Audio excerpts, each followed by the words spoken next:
क्या आपने कभी तैयारी की शक्ति के बारे में सोचा है, खासकर जीवन के सबसे महत्वपूर्ण क्षणों में? याकूब द्वारा अपने पुत्रों को अंतिम आशीर्वाद देने के लिए एकत्रित करने की कहानी एक उत्कृष्ट उदाहरण है। एक उद्देश्यपूर्ण जीवन, नेतृत्व का आदर्श और परमेश्वर के वादों के साथ विश्वास से मृत्यु को गले लगाना।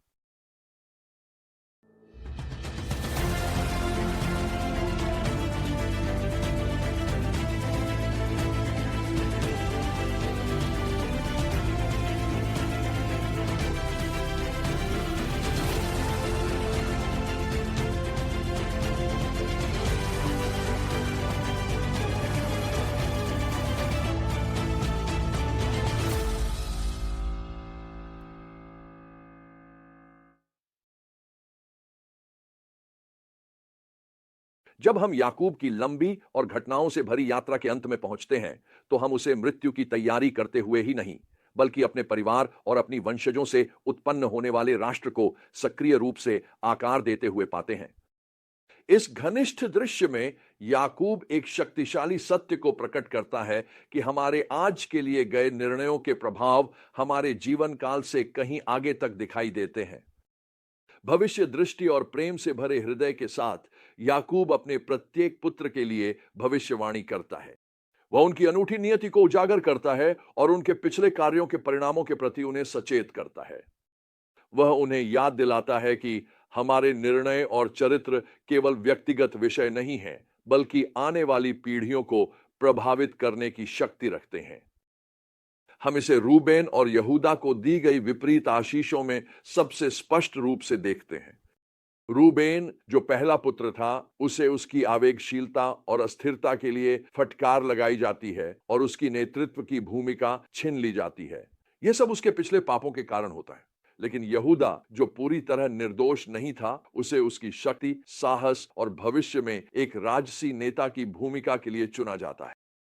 यह परमेश्वर के लोगों की कहानी में एक महत्वपूर्ण मोड़ है, जब प्रतिज्ञा का दायित्व एक पुत्र से दूसरे पुत्र की ओर स्थानांतरित होने लगता है।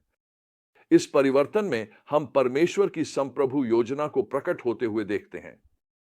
याकूब के शब्द केवल एक वृद्ध व्यक्ति के विचार नहीं है, बल्कि यह इस्राएल के भाग्य की एक भविष्यदर्शी झलक है। हम यहूदा की आशीष, राजदंड, शासक की छड़ी और राष्ट्रों की आज्ञाकारिता की कल्पना के माध्यम से मसीहा के संकेत को देखते हैं। यह एक प्रतिज्ञा है जो सदियों तक गूंजेगी और अंततः यहूदा के गोत्र के सिंह यीशु मसीह में पूर्ण होगी। लेकिन याकूब के अंतिम शब्द केवल एक भविष्यवाणी से कहीं अधिक हैं। वे विश्वास की एक घोषणा है। अपनी अंतिम सांस के साथ वह अपने पुत्रों को निर्देश देते हैं कि वे उसे कनान में दफनाएं, उस भूमि में जिसका वादा परमेश्वर ने उसके पूर्वजों किया था। यह एक ऐसा अनुरोध है जो उसके अटूट विश्वास पर आधारित है कि परमेश्वर वही करेगा जो उसने कहा है, और यहीं पर याकूब की विरासत का सार निहित है। सिर्फ वे आशीर्वाद नहीं जो उसने अपने पुत्रों के लिए बोले, बल्कि वह विश्वास जो उसने प्रदर्शित किया और परमेश्वर की प्रतिज्ञाएं। हर परीक्षा और विजय, हर आनंद और दुख के माध्यम से याकूब ने परमेश्वर की प्रतिज्ञा को थामना सीखा, अपने जीवन को परमेश्वर के वचन की विश्वास योग्यता पर आधारित किया। यह एक ऐसा दृष्टिकोण है जिसे आपको और मुझे अपनाने की आवश्यकता है। याकूब की तरह हमें भी अपने हृदय में अनंतता को रखकर जीने के लिए बुलाया गया है, ताकि आज लिए हुए हमारे निर्णय आने वाली पीढ़ियों तक गूंजेंगे। हो सकता है कि हमारे पास भविष्य के बारे में भविष्यवाणी करने की अंतर्दृष्टि न हो, लेकिन हमारे पास जीवन के तूफानों में चट्टान के रूप में परमेश्वर की अटल प्रतिज्ञाएं हैं। तो हम याकूब के अंतिम क्षणों से मिली इस सीखों को व्यावहारिक रूप से कैसे लागू करें? सबसे पहले हमें यह समझना होगा कि हमारा जीवन केवल हमारे बारे में नहीं है। हम जो भी निर्णय लेते हैं, जो भी शब्द बोलते हैं, जो भी कार्य करते हैं, उनमें दुनिया को बदलने की क्षमता होती है। ये हमारे आसपास के लोगों के साथ साथ आने वाली पीढ़ियों को भी प्रभावित कर सकता है। हम केवल अपनी कहानी के ही नहीं, बल्कि परमेश्वर के लोगों की चल रही कहानी के भी प्रबंधक हैं। दूसरा, हमें परमेश्वर की संप्रभुता और विश्वास योग्यता में गहरी आस्था विकसित करनी होगी।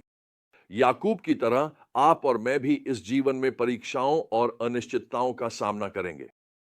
हम उनका सामना आत्मविश्वास के साथ कर सकते हैं, यह जानते हुए कि वही परमेश्वर जिसने अब्राहम, इसहाक और याकूब से किए गए अपने वादों को पूरा किया, वह आज भी हमारे जीवन में कार्य कर रहा है।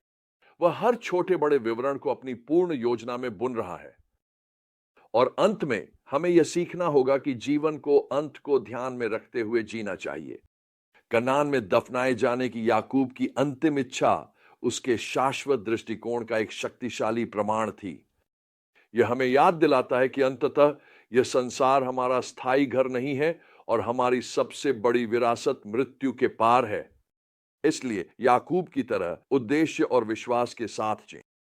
आज ही निर्णय लें, जो आने वाली पीढ़ियों के लिए आशीर्वाद की विरासत छोड़ें और अपनी दृष्टि उस परमेश्वर पर टिकाए रखें जो आपके भविष्य को अपने हाथों में थामे हुए है। यही वह आशा थी जिसने याकूब को उसके अंतिम क्षणों में सहारा दिया। एक पूरी हुई प्रतिज्ञा की आशा, एक प्रतिफलित विश्वास और एक सार्थक जीवन जीने की आशा।